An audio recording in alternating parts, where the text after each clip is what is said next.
Good Sunday evening, everybody, and we are back once again for another episode of Talking TSR.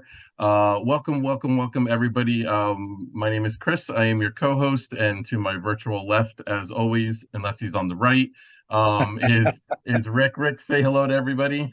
How's everyone doing? We're thrilled you could join us as we come at you again with another classic module.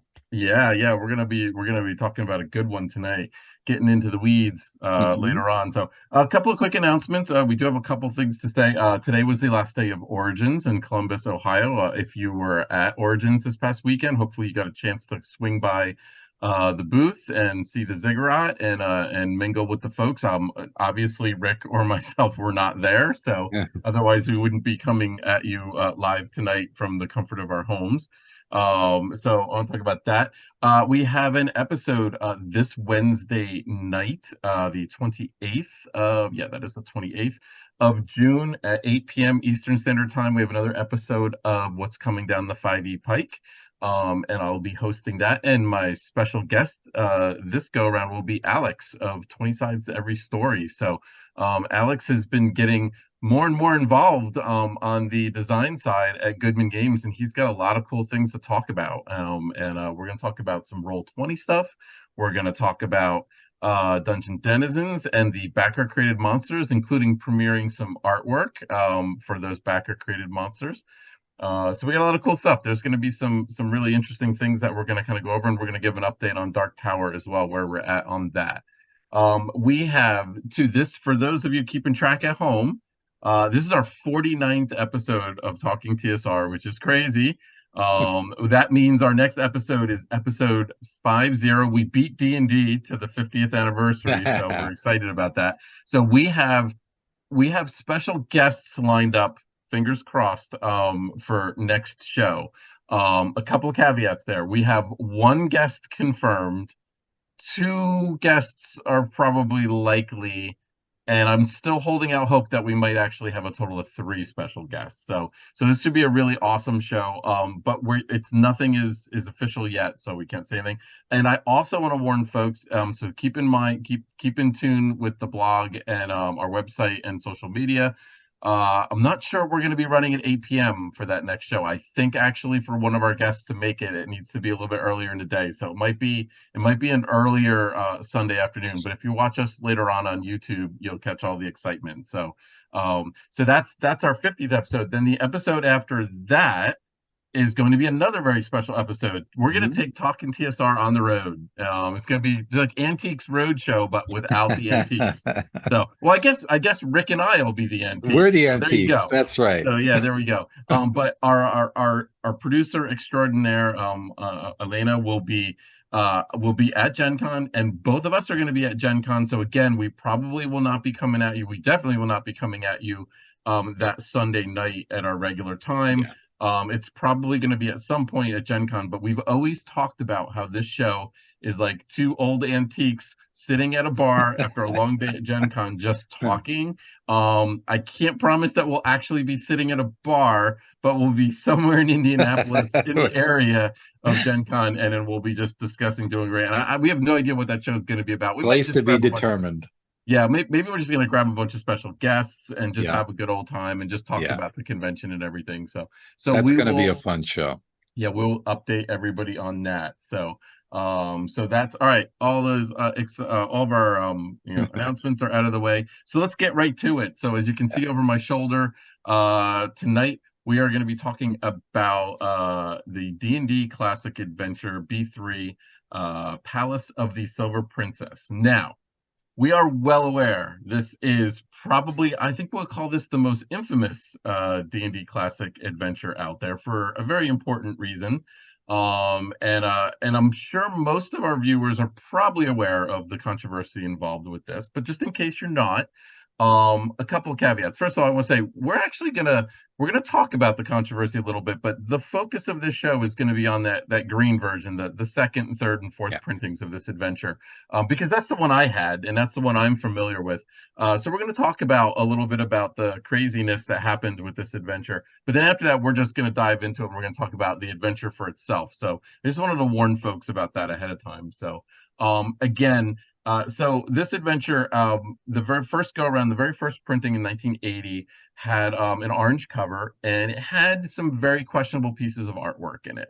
And those pieces of artwork, apparently, it was at the time TSR was booming. They could not put products out quick enough, and they Hmm. were selling like hotcakes. And so things slipped through till very late in the game, and literally the printed book showed up at the TSR offices. They literally handed all the copies out to the employees, and somebody actually opened it up and started taking a look at the artwork, and they were like, "Well, this is probably not appropriate for what we want to do."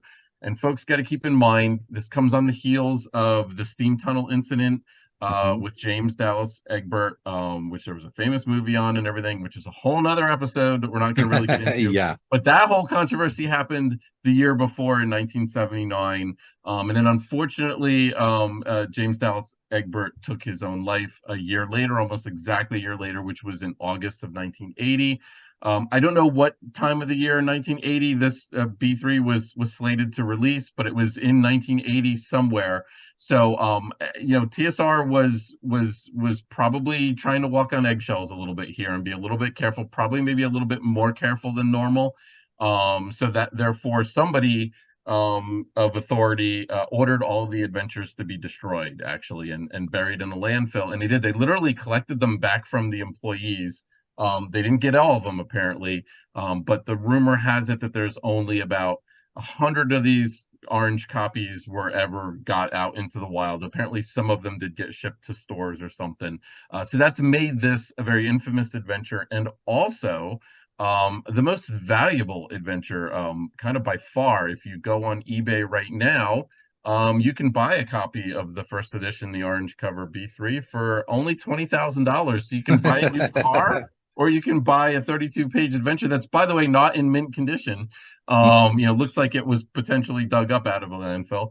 But anyway, so that's kind of some of the history on this. And again, it really turns into a lot of the controversy part was like, who was the one that made the decision to actually have them like 5 to 10,000 copies of these destroyed?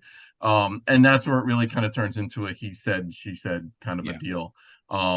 So anyway, we're just going to throw that all out there, but we're not really going to discuss that too much. We're going to talk a little bit about some of the changes that happened because they did change the adventure. It was kind of completely rewritten. They brought another author in.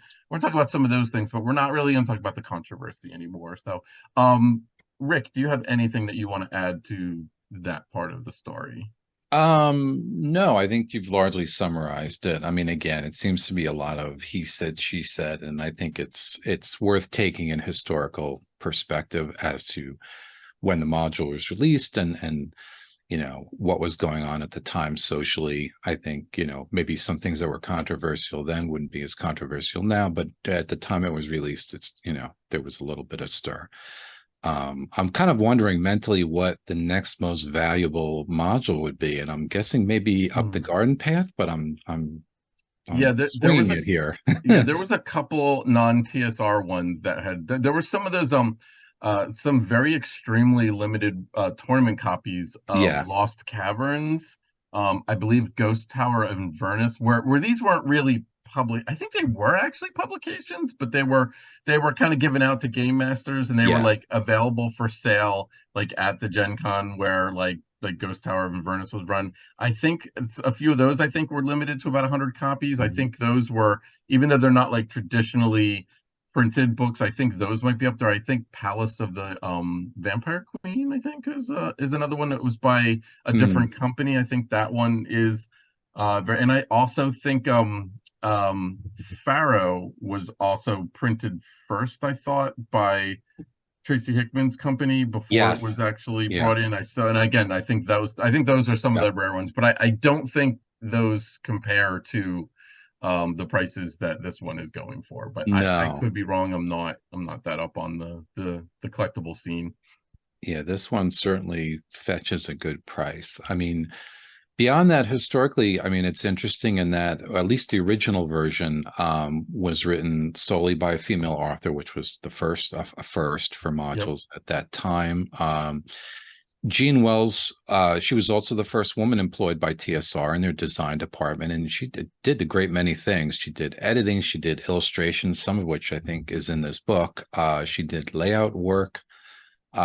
She even edited like the Keep on the Borderlands, Gygax's works. So a lot of things that she did and she was involved in. She was the inaugural author of the Sage Advice column in Dragon Magazine, Yes. I believe, when that Hmm. first started up. And I remember her editorials, don't hold me to the issue, but I remember her editorials in Dragon Magazine, in which she wrote about the experience of, female gamers in a sort of more, male dominated sport at that time, or hobby at that time. Now things have changed quite a bit. But I remember her editorials speaking out about that. So, it was interesting to have her voice now with the change in between the orange and the green version, which we're talking about tonight. There were a lot of changes. Hmm. Tom Moldove really rewrote an enormous amount of the module. There were the removal of a lot of monsters. Thankfully, the Ubus, that's the way I pronounce it, and the rat-like barracks, which were sort of these rats with duck bills. So that was changed.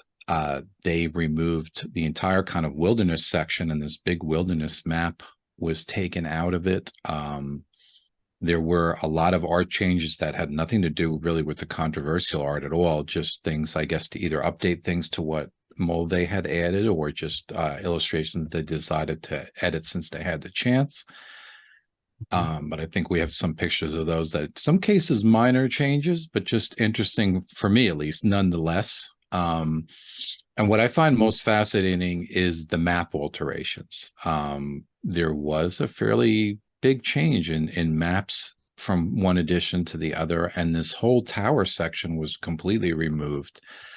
I don't think personally the removal of that tower section was a great loss given the content of it, but it is interesting they kind of took a whole like story out of the palace and basically just completely removed it for the revised version. Which again, for me personally, having been involved in publishing for a very long time, I find that stuff really interesting, how things evolved from one version to the other. So they are very different modules in a way, Hmm. going from the orange to the green. And I guess lastly, the thing that strikes me about this is it is part of the B series, and Hmm. that was perhaps more noticeable right in the original version, because it had those sort of fill-in rooms for the DM where they would have just little Yes. spots where the DMs could fill in the monster and the treasure, and very much like in Search of the Unknown. If people recall that, it was set up more like in that vein than Keep of the Borderlands.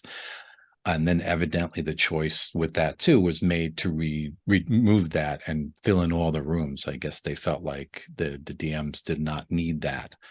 But it is still very noticeable as a B series module. Certainly plenty of beginning DM and beginning player advice throughout the module. Good advice, I think.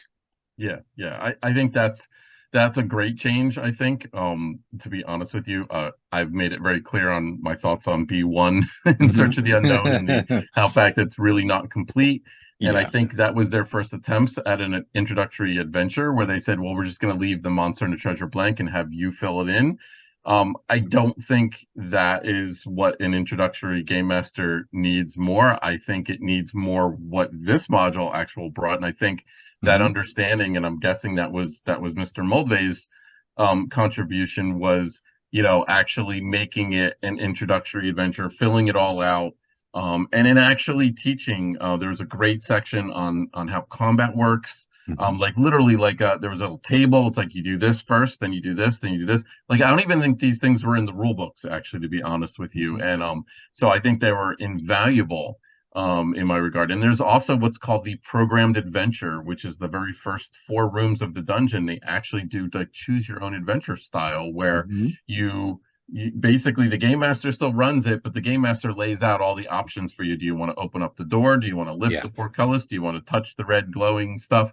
What do you want to do? So I think that was fabulous the way that all came together. And I don't Hmm. think it was a coincidence that a few years later, when Menser redid the basic rule book, he included a choose your own adventure style thing, that the famous Bargle adventure with the cleric and the fighter, and basically expanded on it a little bit more. And I Hmm. think because I think it worked. I know I used B3 probably made me a better game master back in the early 80s than I was before that because of the way it really held your hand and brought Hmm. you through with that programmed adventure. I love that programmed adventure. I kind of want to do one right now. I'm like, kind of want to like, I just want an excuse to do a programmed choose your own adventure style thing. Hmm. And if folks remember, there was the fighting fantasy books, which was like choose your own adventure, but you actually rolled dice, which was like Mm, awesome, and you had your own little interesting. character. Oh God, it was like, yeah, I was, it was good, and I thought Mobe did it well in the fact that he simplified things. He said, okay, if you hit in Hmm. combat, you always do the same amount of damage. Keep it straight. Even if you Yeah. switch weapons, you still do 196 points of damage. But then he included things that, oh, but if you think you can handle this, here's the table for all the different damage for all the different weapons. And the monsters will tell you the monster stats were, it didn't give you armor class. It told you what number on the die 20 that the monster needed to roll to hit and what Yeah. number you needed to hit the monster. And it was great. And Hmm. I thought it was what was needed at the time. Yeah. And I'm gonna be honest with you, even today, there are so many players of D&D right now, but there's not that many game masters, and I see it because Hmm. I'm in a local 4-H, and we have a lot of players, and we don't have any game masters, Yeah. and we're struggling with how do we create game masters? Like, how do you do Hmm. that? So we're thinking of developing like a game master boot camp for next year, Hmm. where in the off weeks when our 4-H group's not meeting, the new game masters can actually talk to some of us old grizzled veterans and learn some of the tips of the trade, things that the rule book doesn't tell you about how to do initiative more efficiently and how to keep Hmm. players engaged in that. And I think it's a real problem. And Yeah. I think it's great. Back in the 80s, we didn't have YouTube to go to and watch Oh, professional yeah. actors play a session and be like, oh, Yeah. that's how you do that. That's how you Hmm. do a saving throw, or that's what a passive perception check is, or something like that.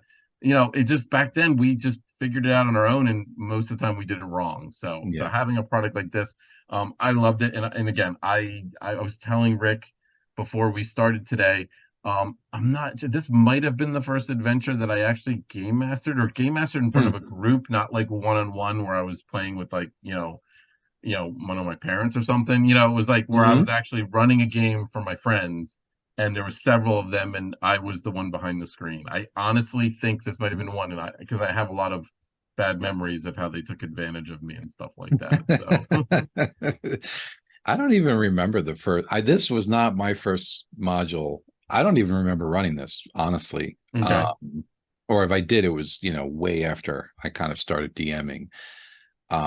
I know I definitely used B1 and B2. I thought B1 was a really good example of a dungeon, but I agree with you as far as the fill-in rooms. I remember even getting it and feeling disappointed when I saw, some of those blanks, so to speak. And you're right. It's just, I mean, I've had this conversation about game mastering, with many players and other people. And I think, first off, to be a DM, you're of a different stripe. I think you really have to want to be a DM. And some people like being a DM and far more than being a player. But it is, yeah, me too. I rarely play.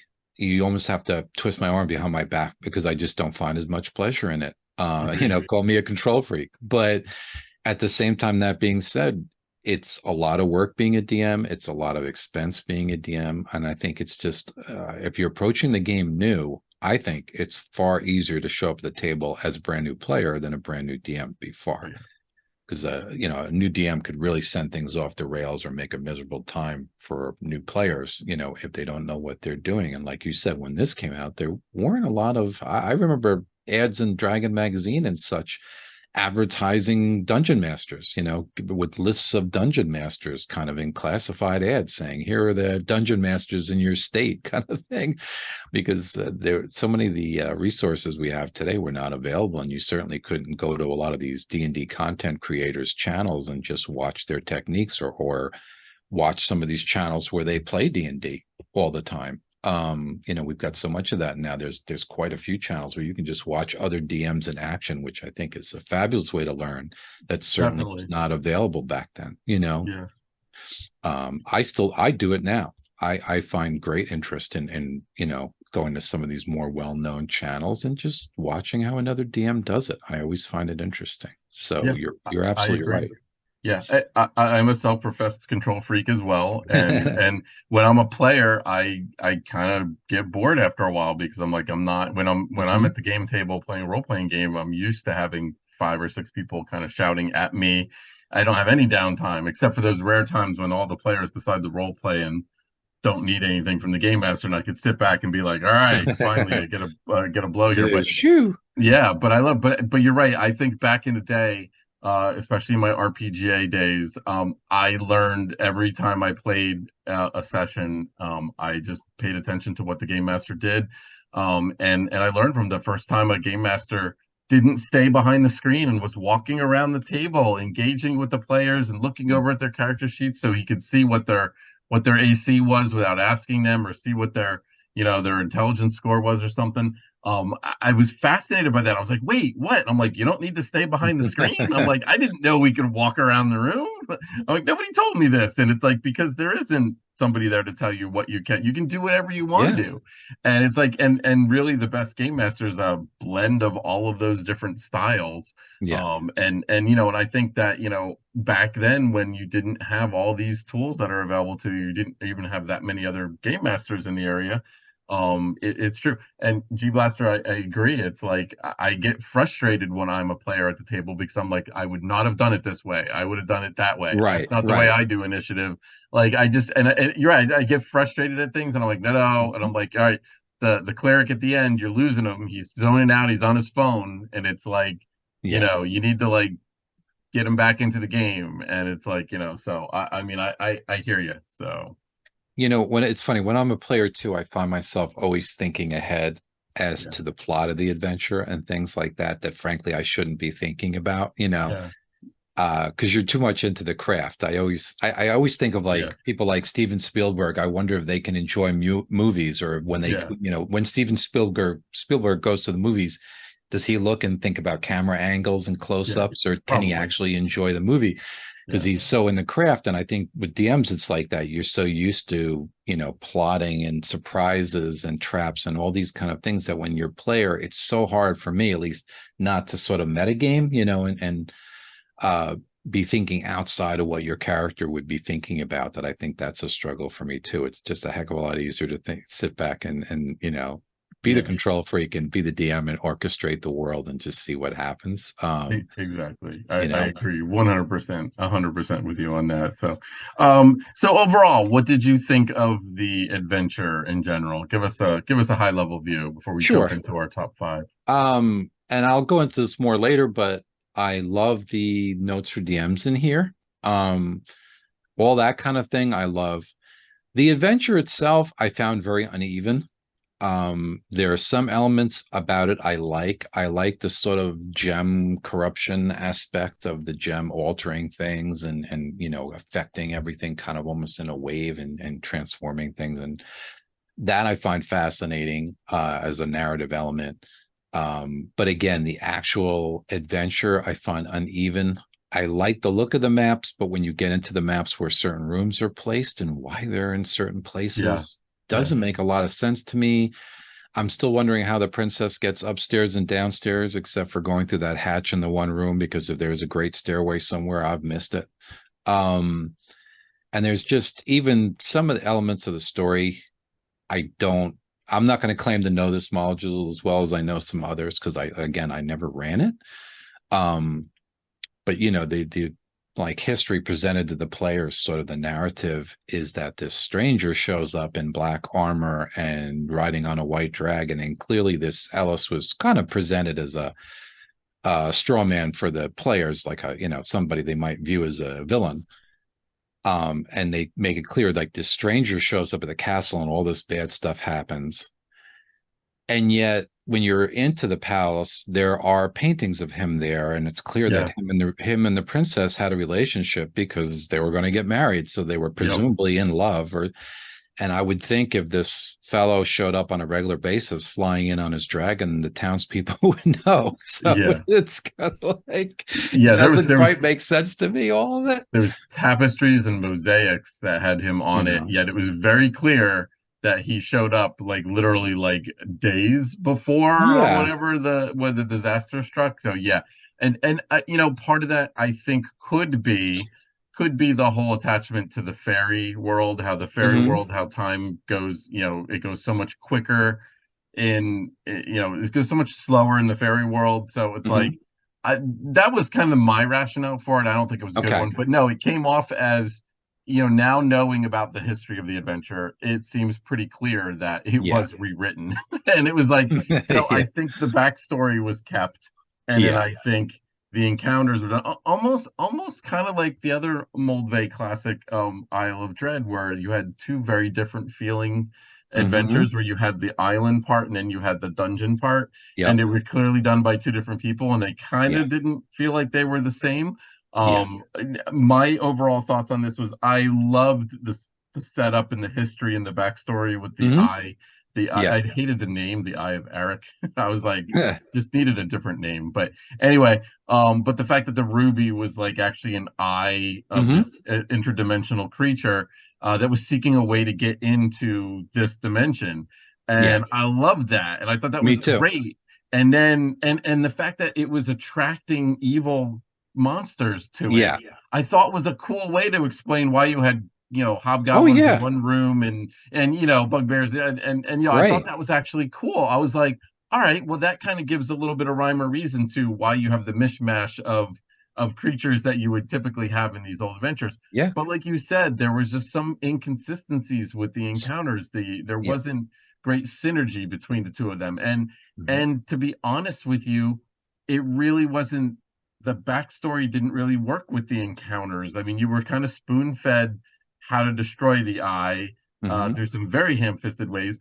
You see, with a Oh yeah. great point. The Ellis the Strong shows up. He's got black plate mail and he's riding a white dragon. And it's like black, you're thinking Oh Darth yeah. They're Vader. clearly setting him up as Yeah, and it's like on a white dragon, that's an evil dragon. And yeah. it's like he's not, it's like not that he's coming in on a shining white horse, Yeah. so I thought that was interesting choices there. I do recall because I actually went back and checked there were no silver dragons Hmm. in basic D&D. So, okay, silver dragon probably would have worked better. Maybe it would have Yeah. been better to actually create a silver dragon just for this point. But it didn't, there was just some inconsistencies where you'd be like questioning, like if you ran a group through this now, and they would so not think that the dragon could be a potential key to actually help solve this whole problem. And it was strange too, the ways that you could destroy the eye, whereas the breath weapon, the frost breath weapon of the dragon, the playing of the ice harp, which I thought was cool, but it was an ice harp. Okay, you had a Hmm. theme there. And then the third version was a sword. Now you would have thought the sword would have been a frost sword and you would have had to swing it and like broke the nope, nope, it wasn't. It was just a sword with a ruby and you had to You're touch right. them. And I was just kind of like, all right, one of these things is not like the other. And it was just Yeah. kind of like, why not make that a frost sword and like keep that whole theme going? And it's like, Hmm. then you could have made a little bit of an argument. Well, that's why we needed a white dragon. And that's why. Yeah. So there was just some things like that where, Hmm. again, this was definitely one of those adventures where back when I was in the 80s, I held this adventure in very high regard. And in doing my review on it this past week, yeah, it definitely went down a few notches.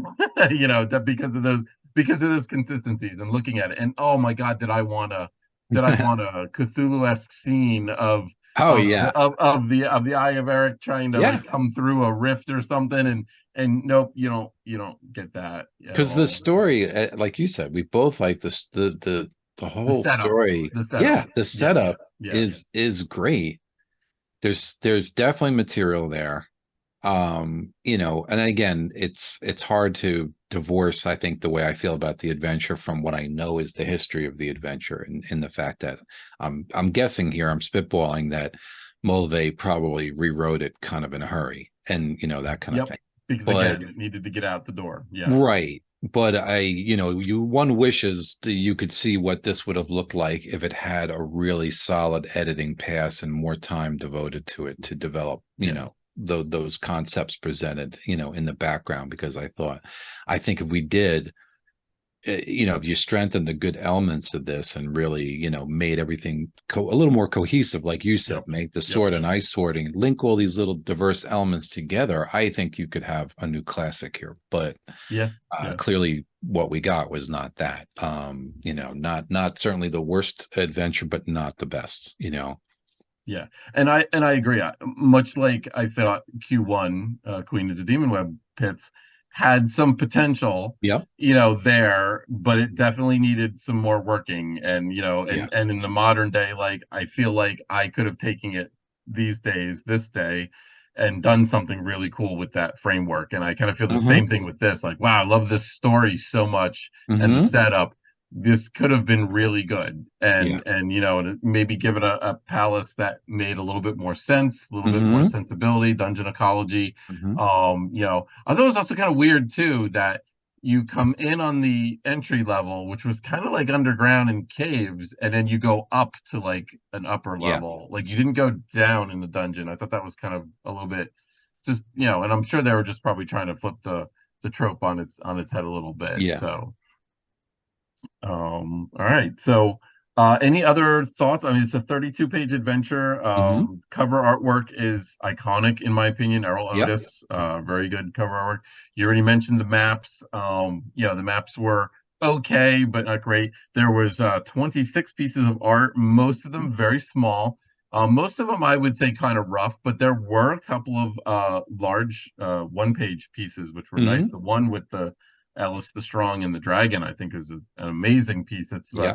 a couple of the things that I always think of when I think of this adventure Yeah. is that piece of artwork, and the cover, Mm-hmm. and the Decapus. I mean, the Decapus is kind of like this is the Decapus's module in my Oh opinion, yeah, and absolutely. yeah, so it's like those are some of the things as we've been doing this more and more. It's like I think it's kind of cool to just kind of boil down to what does this adventure make you think Mm-hmm. of? It's kind of like that word Yeah. association game. What's the first word that you think of? Yeah. So what's the first three concepts that come into your mind when I you think you see three? started that, and now every show we do now, I do that. I think Yeah, it's it's the like first thing, and the yep, first thing I think of is our wonderful monster on the cover. yep, But like you said, the full color art and that picture you just described with the dragon, like for instance, I think that is actually one of the pictures that Gene Wells contributed to. So it's yeah, that's a lovely piece. I love that. I like the dragon in that. So we yeah. we have again a real mix of art in here. But yeah, that's I think the Decapus is the first thing I think of when I think of this. I don't know All if I'm right. pronouncing it right, but that's So Decapus, the Decapus. Decapus. Decapus. I like Decapus better. Let's go with Okay, that. yeah. So, all right, cool. So let's you want to jump right into our top five? Yeah, sure. So, Let's do it. I all think, right. oh, the only other comment, I guess it's just a minor throwaway, is just I think this could be a hard module. Um, Hmm.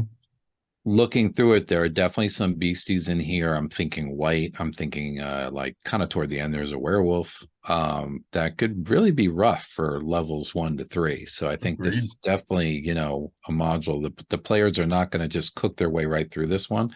This is definitely a 4A regroup type of module, because if not, I think you're going to get some deaths in here. So that's just one caveat to throw out for anybody who's going to run this. Yeah, the Decapus alone, Yeah, well, that nine creature, right? attacks. Nine Yeah, attacks. Yeah, yeah, I mean and I that's think he's that's a four crazy. hit die creature, so Yeah, that's yeah, yeah, nine attacks. Each one's doing, what is it, 1 to 4, 1 to 6, or something. yeah, I mean, that's rough. So yeah, some tough yeah. critters in here. Cool. Okay. All right. Do you have any honorable mentions? I do. What about Okay. you?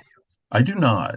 Okay. So yeah, I could have, but I didn't. So My honorable mention, it's a fairly simple one. It's just Area 72, the bathing room. This is the room with the sort of little magical gems next to the bathtub.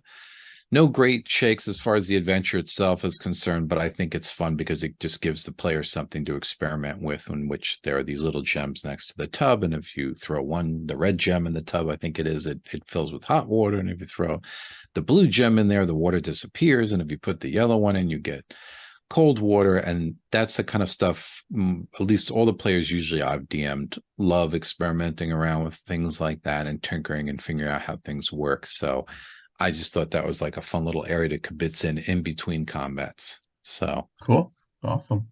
Nope, that sounds good. All right.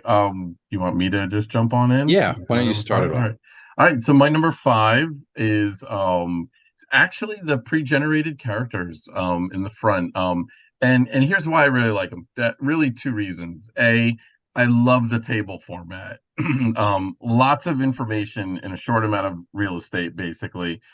They gave you 13 pre-gens. I have no idea why all the classes, and keep in mind back then race was class, Hmm. gets two characters, except for halfling. There's only one halfling, and then you ended up with 13 characters. So I don't know if it was like a spacing thing or something where they couldn't fit one more line. I don't know, but anyway, I don't know why that jumped out at me, but it did. But I love they told you what weapons and armor they had, what spells they had. Um, and they also mentioned that they could be used as NPCs to help fill out the Hmm. ranks of the characters, which, like you said, as you already mentioned, how deadly this one potentially could be. Like that was pretty useful. I love that. I've used that format Hmm. in the ore books and in some of the other adventures that I've done, like Cryptid Devilich, to get a lot of information out in a short amount of time, basically a Hmm. short amount of real estate on the page. I love that. Yeah. But what I really, really liked is the ready to play equipment packs, A, B, and C. Oh my God, I love those. And I included those in some of the Hmm. ore books because I just love them so much. And the fact that just like, take pack A, and Yep. if you're a thief, you're gonna take pack, B, and if you're a cleric or a wizard, you get pack C, and then there's either Hmm. a holy, a holy symbol in there, or there's a spell book or whatever. I love that, and it's just like Yep. I just thought it was the really coolest thing. It's just like literally, I mean, you could literally sit down at the table and just jot those couple little numbers down, and in 5 minutes you could be playing, and Yep. you have a full character and all of his equipment and everything, and it's like there's just something to be said about that in this day and Hmm. age of session zeros where we spend 3 4 hours Yeah. creating characters and setting things up and everything, and I'm just like, we're here to play the game, not do homework. It's Hmm. like, I don't know. So part of that is me. So the pre-generated characters and Hmm. the ready to play equipment packs is my number five. Totally agree. I've got a note in my notes about the ready to play packs because I love those. For me, it's definitely like that convention feeling, like when you sit at a Yeah. convention table and the DM just, or at least they used to throw a bunch of character sheets in the middle of the table and just say, go ahead and pick a character, and they're all ready to go. And it's like you said, you just 2 minutes, you're in, so it's great. All right, my area five. And again, this is more a deception kind of room, just playing with the character, playing with the players, really. Area 29, the fitting room. There's a bit of a description here about wind causing a moaning sound. And there are some dressmaker dummies, and they cast these shadows. And you describe to the players how they see these odd, kind of, rather sinister looking shadows that are without arms and described as without heads.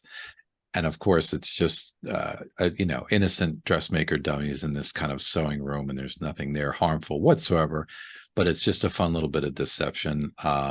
It kind of harkens me back to elements of the Slaver series where they would do stuff like that and have wind moaning through drapes and have people think it might be a ghost and that kind of thing. And that's always a lot of fun, I think. So that's my easy number five is the fitting room, area 29. Yeah. One of those encounters where absolutely nothing happens, but your Yeah. group will spend a half hour in that room or more because they don't trust it or whatever, or Yeah. they just and you're just sitting back and you're like, there's nothing to worry about. But like, Yeah. and then they get to a room where you're like, oh well, they're never gonna blunder into the pit trap. They're gonna be careful and everything. Nope, they just go right in and blunder right into the trap, and you're just like, you cannot figure it out. You can never figure it out. So that's why we play the game. So Yep.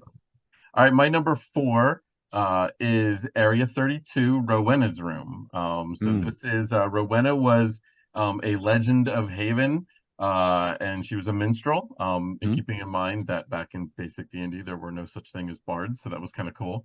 And she she was so amazing at playing a harp that she was invited to live in the fairy or the Feywild, and so she left, but her room was still there and her ice harp was still there. And if you played, and time changes that there, she's been there for like hundreds of years, but not that much time has passed here, or vice versa, whichever the way it goes. But the ice harp was one of the ways that you could destroy the Eye of Eric, and so you could if you touched the harp or played two notes, any two notes, I believe was, you would summon her, and she would basically give you an info dump on like what's going on. I don't exactly understand how she knew everything.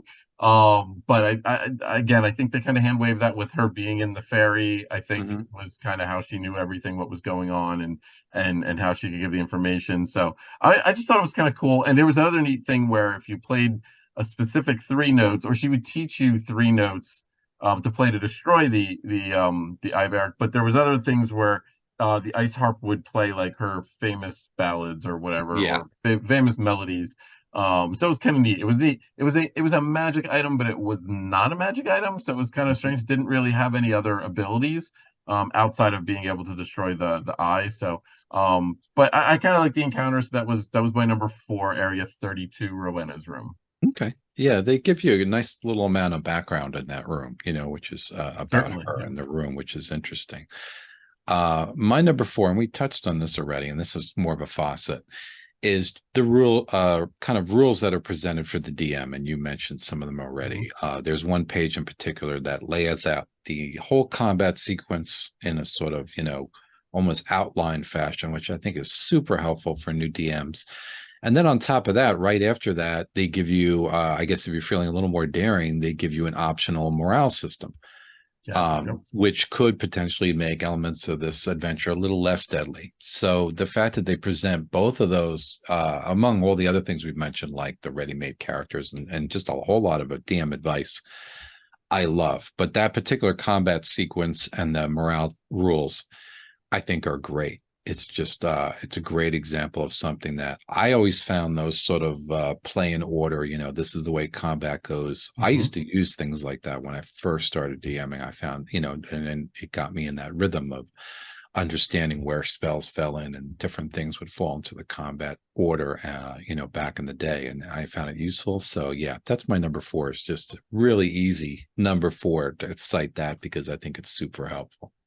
Yeah, I think it was really cool there is at the end of the module, there was also a section about awarding experience points because of the fact that a lot of the treasure in the adventure was actually the princesses, Hmm. and you got experience points based on the treasure that you recovered. Yeah. So there was basically, she would basically lump a bunch of gold on you at the end there. But so I thought it was kind of cool that they took the time to do that. But I agree. I think if I'm not mistaken, and again, I think in later editions of the basic rule book, I think that table did appear, Hmm. that like checklist of like do this, then do this, then do that. I might have even photocopied this page and like cut Mm. it out and like put it on my screen or something when I Yeah. was very first starting to learn how to do run Hmm. combats and everything. Because again, when you're the player, the game master tells you what to do, and you're Sure. like, and all of a sudden you're behind the screen and you're like, wait, how do I do this again? Yeah. So I thought it was really, really useful in that regard. So yeah, so that's a good one. That's a really good one. So okay, my number three, I believe we were at. Yes. Yeah. Is Area 65, of course, the Great Hall. This is the Decapus. It's the cover of the adventure. Again, this encounter is the one that is associated with this adventure, basically. Hmm. But what I really liked about this encounter is the monster design, really. Hmm. It was a creepy, it just reminded me of like a Roper or a Rust monster. It just Hmm. felt like a first edition monster. It Yeah. was a big fleshy blob thing, all mouth and 10 tentacles, and it was like arboreal. It was lived in forests usually, and it would just Hmm. be up in the trees, and but it had all these suckers on its tentacles, and it would just swing from the trees, and but then attack with the had 10 tentacles, so it just needed to hold on by one or two.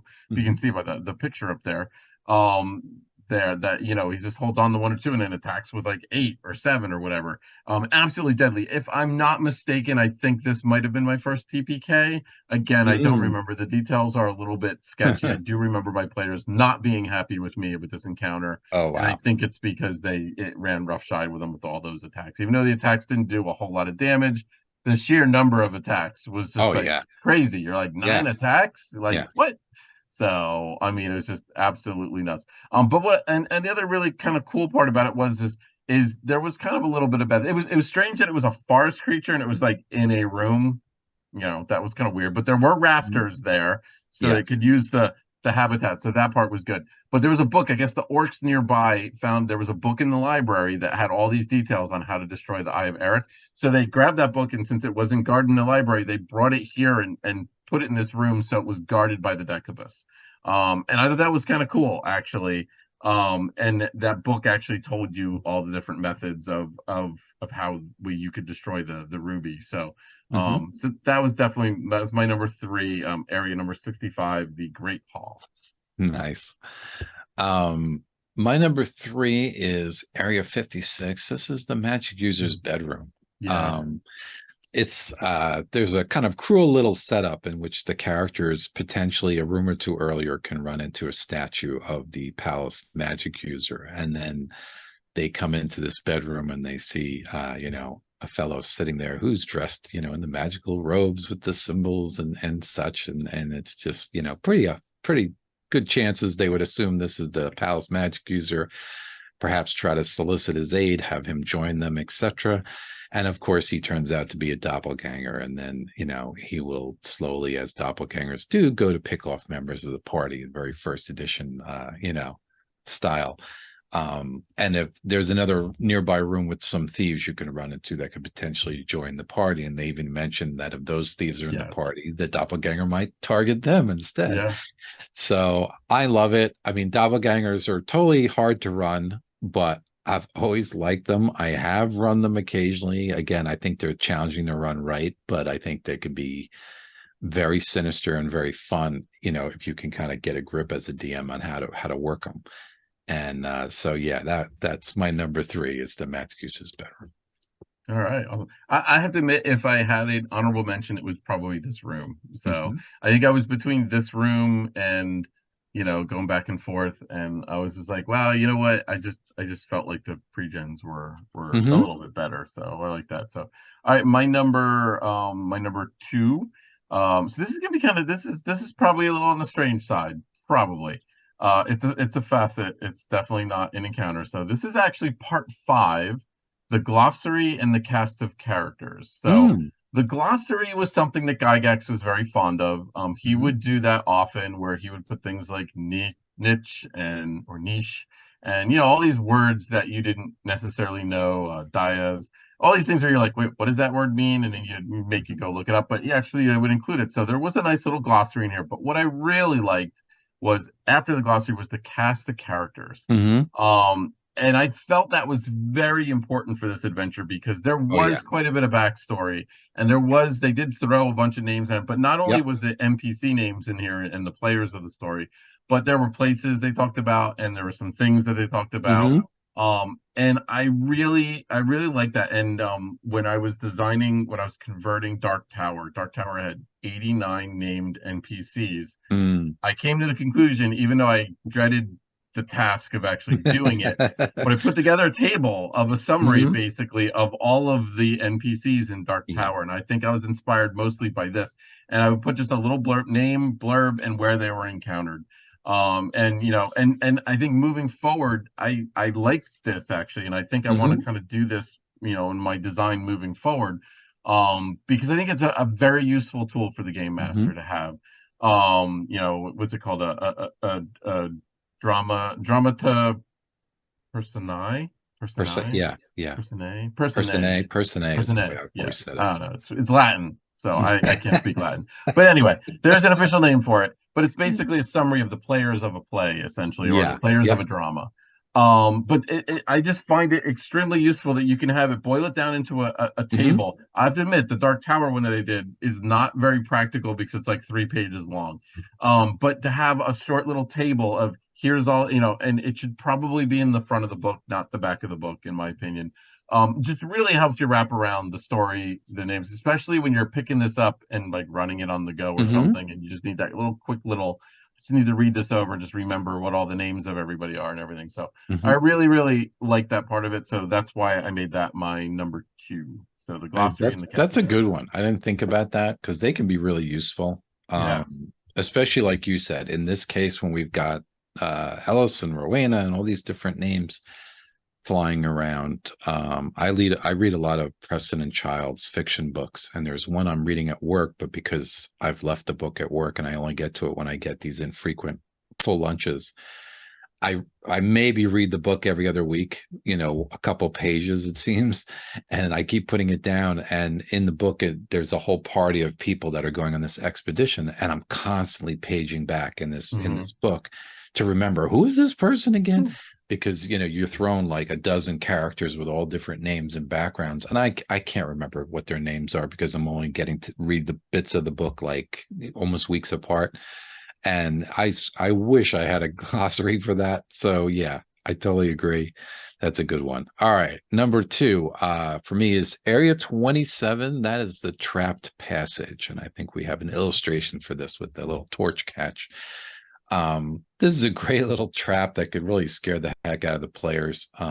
Because potentially one or more characters can kind of trigger this sort of passage trap, fall into a pit which seals above them, but then oil comes down on the characters, and then more frightening yet, a torch falls into the pit. Now, there's a note that because of what happens with the gem, probably the one good thing the gem did, the torch is no longer lit when it Yep. falls into, I guess something has changed where now the torch was, just this dead torch drops.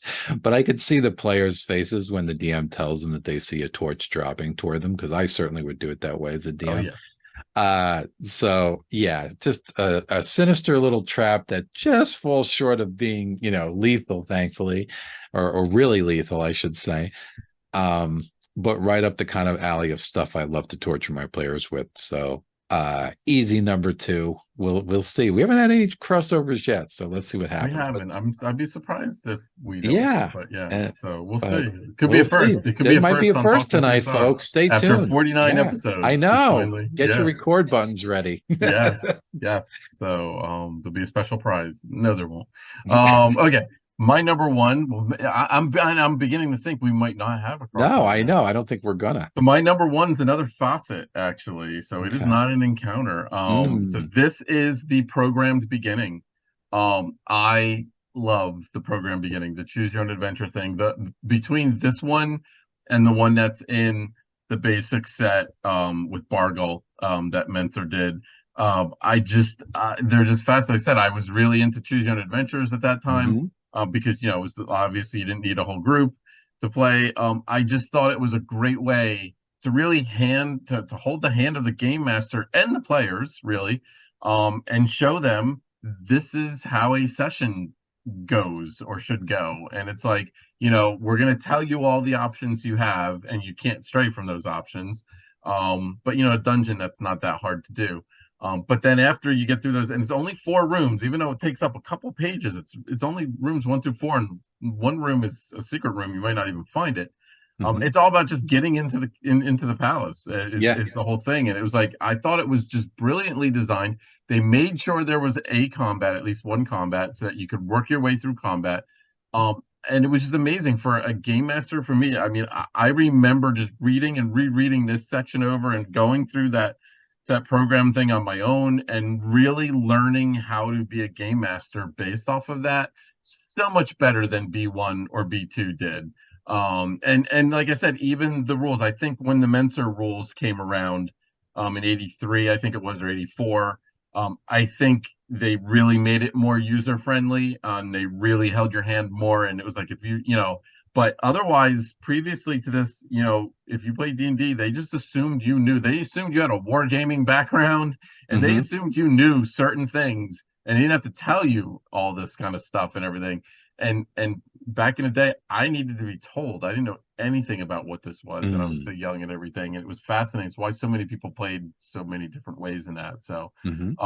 it was just excellent, excellent. And again, I don't think there was any question that when Menser got his chance to redo that basic book, that he included that little programmed adventure with Bargle, and the cleric and the fighter, because I think it just at this point I think it just was it like it worked. I think their feedback I think was pretty good on it, and it worked Hmm. out really really well. So that is definitely my favorite part of this adventure. And again, one of those things that I always think of that little program section is I Hmm. think of that when I think of this module. So that's my number Interesting. one, the And programmed beginning. I have to admit, when rereading this module now for the show as we do, I had totally forgotten that program Really? So section. So it didn't resound with you at all. It not didn't. not at least initially, because I Yeah. do. I do have an original copy of the green version of this module. So I mean, I did buy it back in the day, but for whatever reason, I again, this module didn't seize me in the way others did. I think a Yeah, lot of others, and I never DM'd it. So I think for that reason, it didn't. Certainly, the modules I've DM'd imprint themselves on me far deeper. But yeah, that was kind of a hidden gem, a delight to find that on the rereading of this module. I was like, wow. Um, so my number one oh, you blew it. is the programmed section. Oh, no way.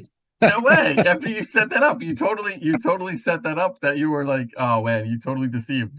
Yeah, I mean, you rolled a 20 in your deception check there. I thought you were going the Great Hall with the Decubus. I thought you were going No. there. So, And I left, the Decapus off my list, which surprised even me, I think. But yeah, I had to pick this for number one because it was just such a daring kind of choice to take. yeah, yeah, I love those choose your own adventure books. As a kid, I went on many vacations, camping trips and things, and would take along one or two of those books. And I remember desperately trying to get through them and find the one good end, good ending, where I yeah, didn't end up on the far side of the universe or the wrong part of the haunted house or whatever it was. So yeah, just I mean, for the sheer almost audacity of trying that, and it works and it's done well. Just such a fascinating concept for expressing the choices of the game kind of in a very limited format for both players and DM. My hat's off to them for putting that in there. It's yeah. kind of like and it's long. You see this big thing, and I've Hmm. tried to write these choose your own adventure things in the past. I mean, it was some time ago, but they're not easy to write because you have to link up all the numbers and get everything right. So yeah, just for so many reasons, but for all the reasons you mentioned, easy number one. That program section really is Wow. just a wonderful little hidden gem in this adventure. Okay. Wow. Okay. So there you have it. History was not made. Almost. Almost, almost. Probably won't be made next week either. So, all right. So yeah, we are. Oh, wow, we're already at the end of the show. Time Yep. flies when you're watching, talking TSR. I mean, what can I say? Rick, tell the people what you got to tell them. Sure. Well, folks, as always, we are thrilled that you could join us and discuss yet another one of these classic modules. If you like what you watched, what you've heard tonight, please give us a follow, give us a like. If you're watching later on YouTube and you haven't already, please subscribe. And as always, keep those comments coming. Now, our next show, as Chris mentioned, will be on July 16th. It may or may not be at 8 p.m. So please follow our social media or refer to the Goodman Games website for the final details as to the time. But on July 16th, we're going to have our 50th episode show with one or more special guests. So we're really thrilled, and it should be a must watch. So please join us for that show. Yeah, really, really looking forward for that show, and loving the folks talking about Free RPG Day. I forgot to mention that in my intro. Mm. Free RPG Day was yesterday, so hopefully, yeah. All I'm gonna say is Free RPG Day gets more and more expensive every year. When I go and they have board games there, I ended up with Yeah. 3 board games. So yeah, so yeah, but it was great though. I went to one store where they were basically just like take what you want, and I was like, really? Hmm. I felt like I had to spend money because I walked out of there with a handful of books. So, but I did go to 2 stores, including one new Mm. store near me, which is better. I'd been there a couple months ago, and it was and they've Hmm. made some significant improvements, so they're on their way, I think. And I went to another great uh, store down in more southern New Jersey. So yeah, so it was a good day. So I've supported my friendly local Cool. game store. Hopefully everybody else did too. And with that, we will see everybody in 3 weeks. It'll be here before you know it. And then once that show hits, we're going to be making some serious preparations for Gen Con. So Yeah. Psyched. it's just coming. The summer just comes at you, and it just before you know it, it's going to be pumpkin season. So Right? pumpkin I spice know. It's season. crazy, So isn't it? yeah. Definitely in the swing. Yep, they're already pulling the Halloween candy out and putting it in the store. No, Are they're not they? yet. No, I'm just kidding. But Please tell me they're soon, not. but soon. It will be soon. So, all right, everybody. Thank you so much for tuning into another episode, and we will see you guys back here. Probably not at the same bat time, but maybe. Make sure you check on us and like I said, catch up with us for our 50th gala, we'll call it, because it sounds exclusive. So everybody have a great night. Good night, folks.